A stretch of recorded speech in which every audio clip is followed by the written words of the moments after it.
Cuando un motor tenga que reemplazarse, el motor de reemplazo debe ser el adecuado para el trabajo. Probablemente ello será estipulado por un ingeniero de planta. Pero él puede que solo le indique el tipo de motor y los caballos de fuerza en vez de una marca o modelo en particular. A usted le toca entonces asegurar que el motor de reemplazo es el adecuado. Debe tener todas las características necesarias de potencia para manejar la carga. También tiene que poder funcionar con la energía eléctrica disponible. Deberá ser tan resistente en todos los aspectos como el motor reemplazado y tener el mismo tipo de construcción para que pueda realizar el trabajo sin fundirse. Y mecánicamente deberá acomodarse y ser apropiado para las circunstancias en las cuales operará. Para saber si consiguió el motor correcto para el trabajo, necesitará familiarizarse con las especificaciones que encontrará en la placa de identificación del motor. El número del modelo es un código de descripción general del motor. Es una buena idea consultar el código en el catálogo del fabricante. Allí puede haber mayor información sobre el número del modelo que no aparece en la placa. Los números de almacén o catálogo identifican motores particulares. Si usted puede equiparar un motor nuevo con uno viejo por número de almacén o catálogo, deberán ser idénticos en todo aspecto. La primera de las especificaciones de potencia es el caballaje o horsepower. Un motor de reemplazo ha de producir caballaje correcto. En una emergencia, un motor con caballaje más alto puede ser sustituido, aunque operaría a carga parcial y por lo tanto menos eficiente. La velocidad nominal de un motor de reemplazo siempre debe ser la misma que la del motor reemplazado. La velocidad indicada usualmente es la velocidad nominal de plena carga. O sea que este motor gira cerca de 3.450 revoluciones por minuto cuando produce un caballo de fuerza. Si se sobrecarga, desacelerará por debajo de esta velocidad. Con menos que plena carga, girará un poco más rápido. Pero como es un motor AC de dos polos, nunca girará más rápido que su velocidad sincrónica de 3.600 revoluciones por minuto cuando se impulsa por corriente alterna de 60 Hz. Como vimos en los programas de motores DC y AC, otros tipos de motores tienen diferente caballaje de salida y características de velocidad. El factor de servicio de un motor es también una especificación básica de potencia. SF1 significa que este motor tiene un factor de servicio de 1. Algunos motores tienen un factor de servicio de 1.15 y 1.25 o inclusive 1.35. Un motor con un factor de servicio de 1.25 es capaz de producir 1.25 veces su régimen de caballaje sin dañarse, aunque su eficiencia y factor de potencia serán más bajos que cuando opera a potencia nominal. Funcionará mejor que un motor con un factor de servicio de 1 si debe operar bajo condiciones de sobrecarga. La mayoría de motores están diseñados para salida continua a la potencia nominal, aunque algunos tienen un porcentaje de servicio de unos 20 o 30 minutos en una hora. Ellos necesitan estar apagados para enfriarse. No use un motor clasificado para servicio intermitente donde vaya a trabajar continuamente con plena carga. Las especificaciones eléctricas de entrada incluyen el suministro de voltaje. Cualquier motor de reemplazo debe ser adecuado para el voltaje disponible. Este es un motor de 2 voltajes que puede operar con 115 o 230 voltios. Estos son voltajes nominales que toman en cuenta caídas típicas de línea de los suministros de 120 y 240 voltios. El voltaje real del motor deberá estar dentro del 10% del voltaje indicado en la placa. Un motor especificado para 230 o 220 voltios también puede estar aprobado para funcionar con un suministro de 208 voltios. Si no lo es, no lo conecte al suministro de 208 voltios, aunque estos se encuentren justo dentro del 10% del límite. El voltaje real del motor podría caer por debajo de este voltaje por lo menos parte del tiempo. Use un motor con un voltaje nominal de 200 voltios y su suministro es de 208 voltios. PH1 significa que este motor está diseñado para corriente alterna de fase sencilla. Las probabilidades son de que la mayoría de los motores más grandes en su planta son impulsados con corriente alterna trifásica. Un motor monofásico puede ser conectado entre dos alambres de un sistema trifásico si el voltaje es el correcto. Pero sin convertidores especiales no hay forma de conectar un motor trifásico a corriente de fase sencilla. Este motor está especificado para corriente alterna de 60 Hz. Algunos motores de 60 Hz no debieran operar con 50 Hz o viceversa. Otros sí, pero recuerde que la velocidad, el consumo de corriente y el caballaje disponible serán diferentes. La letra A en esta placa señala el amperaje de plena carga. Esta es la corriente que el motor consumirá de cada línea de fuerza cuando produce su potencia de salida nominal. La corriente más alta corresponde cuando el motor es conectado al más bajo de los dos voltajes registrados. Si un motor de reemplazo consume menos corriente que el anterior, puede ser uno de los modelos nuevos de alta eficiencia. La placa probablemente lo indicará en alguna parte o puede ser uno de los datos que está codificado en el número del modelo. El amperaje de plena carga o FLA determina la protección de sobrecarga necesaria. Si el motor de reemplazo tiene una clasificación FLA más baja, deberá colocar los disyuntores de sobrecarga para disparar a una corriente más baja para evitar que el motor se funda. Si está reemplazando un motor con otro que consume más corriente, coloque los disyuntores para que disparen a una corriente más alta. Puede que además necesite instalar equipo de arranque más grande, conductores y fusibles o disyuntores con más alta capacidad nominal de corriente. Esta placa no especifica un artículo que algunas veces es muy importante: el amperaje del rotor trancado o LRA. O sea, la corriente que consumirá un motor durante el arranque y cuando esté atascado o parado. El LRA probablemente sea de 2,5 a 10 veces la corriente de plena carga. Los disyuntores o fusibles deberán poder manejar dicha corriente. La placa, no obstante, registra una letra de código H. En la tabla de códigos en su guía de estudio encontrará que un motor de código H consumirá de 6.3 a 7.1 kilovoltios amperios por caballo de fuerza en la parada o en el arranque. Para calcular el LRA, multiplique el alcance de la letra de código por el caballaje y divida por el suministro de voltaje en kilovoltios. Supongamos que el motor está conectado a 115 voltios, que es .115 kilovoltios. Como este es un motor de 1 caballo, el LRA está entre 6.3 y 7.1 multiplicado por 1 y dividido por .115. En otras palabras, el LRA será entre 55 y 62 amperios. Casi 5 veces los amperios de plena carga para este motor, 12.5 amperios. Un motor de reemplazo con una letra de código más alta en el alfabeto que la original puede que haga explotar los fusibles o disparar los disyuntores, particularmente si tiene que arrancar una carga de inercia alta, la cual cobra velocidad lentamente. Ahora, aun cuando el motor es adecuado para la fuerza eléctrica disponible y es capaz de producir el caballaje y la velocidad debida, no durará mucho si no está fabricado para las condiciones en que opera. La temperatura de operación es de particular importancia. El dato ambiente 40 señala que este motor no debe funcionar en un ambiente más caliente de 40 grados Celsius o 104 grados Fahrenheit. Un motor de reemplazo no debe tener una clasificación menor de temperatura ambiente que el motor reemplazado.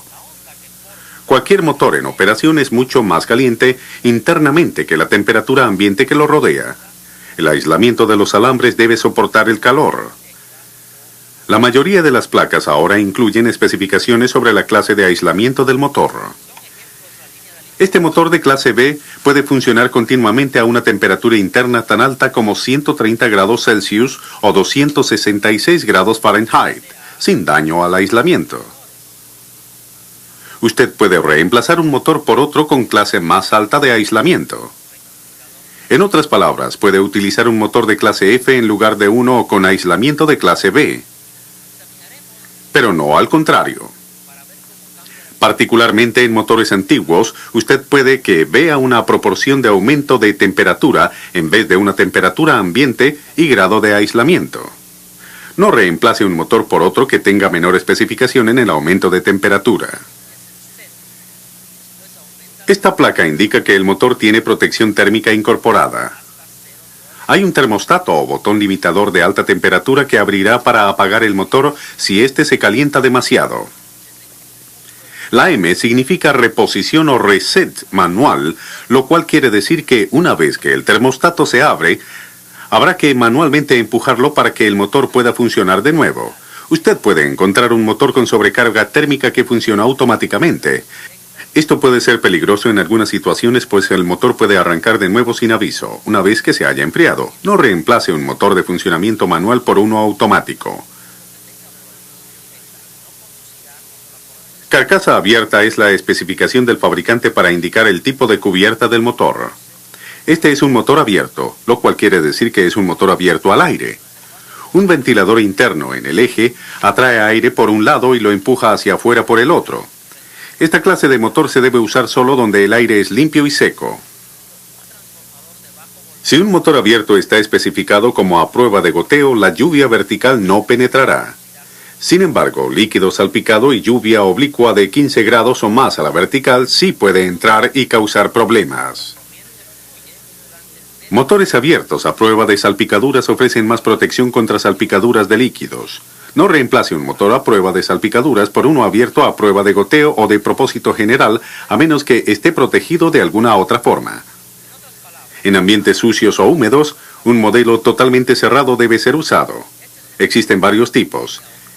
Este es uno totalmente cerrado, enfriado por ventilador. En vez de empujar aire a través del motor, el ventilador sopla aire sobre la parte exterior de la carcasa del motor.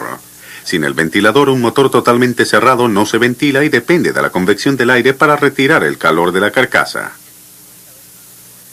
Estas carcasas a menudo tienen canales o aletas en el exterior para incrementar la transferencia de calor. Motores totalmente cerrados, donde el aire debe pasar sobre él, están diseñados para ser montados en una corriente de aire para su enfriamiento. Los motores de ventilador de fuelle son a menudo de este tipo. Motores a prueba de explosión se usan en atmósferas peligrosas. Son totalmente cerrados, con una carcasa especialmente resistente, diseñada para aguantar una explosión interna de un gas o vapor, sin generar una explosión en la atmósfera. Un motor a prueba de explosión se puede usar donde quiera. Una placa probablemente le indicará qué tipo de cojinetes usa el motor, y esto es muy importante. Tipos diferentes de cojinetes requieren distinto mantenimiento y permiten aplicar diversas clases de carga en el eje del motor. Este motor tiene cojinetes de bola. Son usados donde se requiere una capacidad de carga más alta o donde la lubricación frecuentemente no es práctica. Cojinetes de manguito usualmente deben ser aceitados y engrasados rutinariamente. Los cojinetes en algunos motores no soportarán o permitirán otra cosa que un acople directo del eje. Las transmisiones por correa ponen una gran cantidad de carga lateral en los cojinetes del motor. Motores más grandes a veces son equipados con cojinetes de rodillo para servicio pesado en vez de cojinetes de bola o de manguito cuando se van a utilizar con transmisiones por correa. Asegúrese de que el motor de reemplazo cuente con los cojinetes apropiados. Los cojinetes en algunos motores pueden ser montados en cualquier posición. Otros, sin embargo, deben ser montados horizontalmente porque no soportarán el peso vertical del rotor. Si existe alguna pregunta, consulte las especificaciones en el catálogo. Finalmente, a menos que esté dispuesto a utilizar adaptadores, es mejor que el motor de reemplazo quede preciso y tenga la carcasa correcta para el uso que le va a dar. NEMA, la Asociación Nacional de Fabricantes Eléctricos, ha estandarizado las dimensiones del eje y del montaje de muchos motores, y ha establecido números de armazón para asegurar la compatibilidad de montaje entre los motores elaborados por los diferentes fabricantes.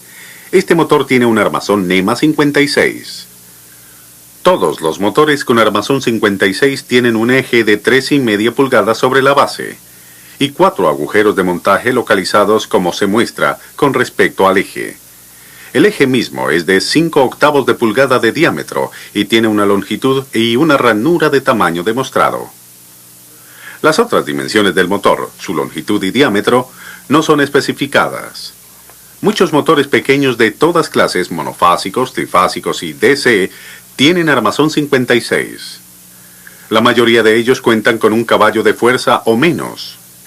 Motores más grandes tienen números de armazón NEMA más altos. Las letras que siguen la medida básica del armazón proveen mayor información. T se refiere al nuevo estándar NEMA adoptado en 1964. El estándar anterior cuenta con una U después del número de armazón. C quiere decir que el motor es adecuado para montarlo directamente a un componente. Puede o no tener un soporte de pie. Los motores de cara C son muy comunes en muchos tamaños de armazón. Otros ejes especiales, bridas de montaje o dimensiones son indicados por otras letras. Z quiere decir que el eje de alguna manera no es estándar. En este caso significa que es un eje de doble terminal. Su guía de estudio contiene una lista explicativa de lo que significan las otras letras. Bien, una placa puede darle una gran cantidad de información sobre un motor, pero a menudo omite algo muy fundamental. Usted sabe que este es un motor AC monofásico, pero ¿qué tipo de motor AC monofásico es? ¿Es un motor de polos sombreados, de fase dividida, de repulsión-inducción, de capacitor de arranque, capacitor de marcha, universal o sincrónico? Las características de operación de estos tipos de motores son bastante diferentes.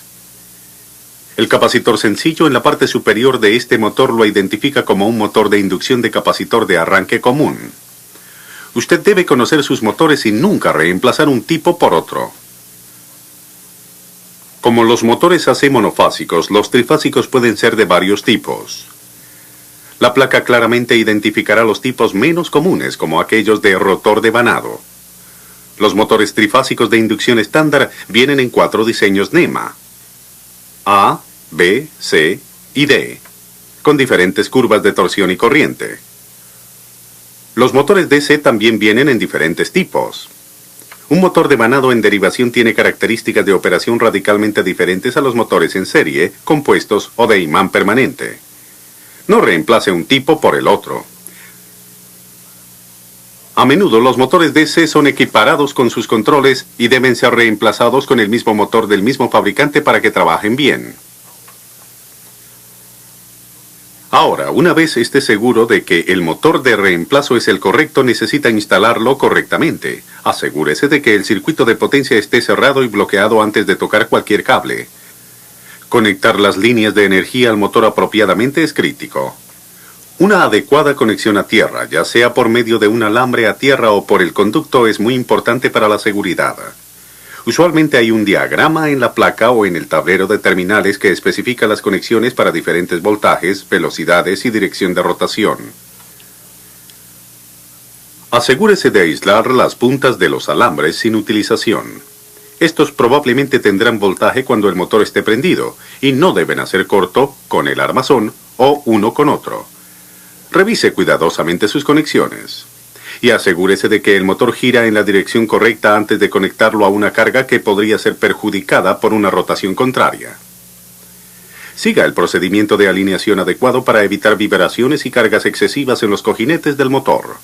Cerciórese de que la carga no aplique presión longitudinal al eje del motor y de que el rotor operará en la mitad de su juego longitudinal. Los motores deben ser atornillados a algo sólido. Las fallas en los cojinetes y en el aislamiento se presentan más pronto en motores que vibran o que se sacuden. Utilice tornillos adecuados y ajústelos correctamente. Las correas de transmisión deben estar debidamente alineadas. Mantenga las poleas acanaladas tan cerca del motor como sea posible sin que interfieran con el juego longitudinal del eje. Si es necesario, reajuste los disyuntores de sobrecarga para el motor nuevo y entonces anote la corriente en la línea y el voltaje al motor durante el arranque y luego cuando esté funcionando bajo su carga normal. Deje que el motor opere lo suficiente para asegurarse que los interruptores de circuito o las sobrecargas no se disparen y que no se esté recalentando. Si usted ha instalado el motor correcto para el trabajo y ha hecho su trabajo debidamente, las probabilidades son excelentes de que el motor nuevo durará mucho tiempo. Por tanto, asegúrese de que la aplicación y el motor que usted está instalando corresponda.